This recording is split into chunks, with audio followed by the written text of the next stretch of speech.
आता दुपारचे 3 वाजलेत तरी बऱ्यापैकी अंधार जाणवत आहे. यन चालू झाल्यानंतर मग थोडक्यात बऱ्यापैकी झाडं मोठी होतात, झाडाची अशी पानं पडायला चालू होतात, जेणेकरून परत यन सुरू पानं पडायला लागली की समजा यन चालू झालेले आहे. तुम्ही वर बघू शकता कमळ बाहेर निघालेलं आहे, चालू आहे. इकडं पण बघू शकता. आपल्याला इंजेक्शन देणं जर का होत नसेल तर आपण ह्याच्यावर फवारणी घेऊ शकतो. वापसा असणं खूप महत्त्वाचं आहे. तुम्ही बघू शकता हे कमळाला जे आडवं येत आहे पान, ती मोडायची गरज. पूर्ण मोडण्यापेक्षा तुम्ही बाजूला जरी असं पिचकवलं तरी चालतंय, जेणेकरून कमळ वगैरे पडणार नाही व कमळ व्यवस्थित येईल.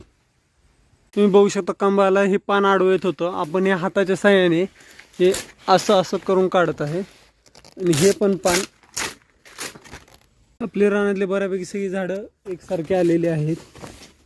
प्रत्येक झाडाची आता येण चालूच होणार आहे, जेणेकरून प्रत्येक झाडाची पानं वगैरे पडायला चालू झालेली आहेत. तुम्हाला मी दाखवतो आपल्या झाडाला येण कशी झाली व कमळ कसं आले, तुम्ही ही बघू शकता.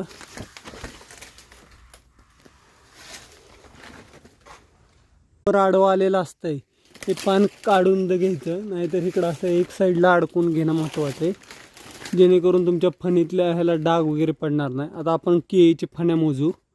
1 2 3 4 5 6 7 8 9 10 11 12 फण्या पडलेल्या आहेत ह्या केळीला. आता हे जे खालचे आहेत हे सगळं मोडून टाकायचं आहे. जे एका वेळेला जवळपास 100 ते 200 कमळ मोडायचे, जेणेकरून आपली केळी ट्रान्सपोर्टला जाईल त्या हिशोबाने. आणि केळीच्या बाजूला जर का असं पान वगैरे असेल जेणेकरून ते ही होईल आडवं, हे काढून घ्यायचं असं करून. सगळं पान तोडायची गरज नाही किंवा काढायचीही गरज नाही.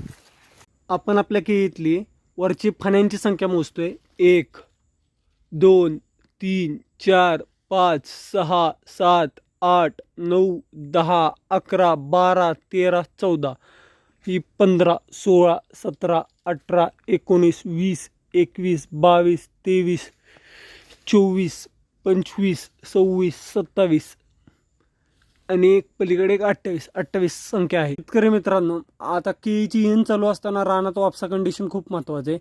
आता तुम्ही बघू शकता आपल्या ह्या रानात आपण पाणी देऊन एक 3-4 दिवस झालेले आहे. 3-4 दिवसाला पाणी देतोय.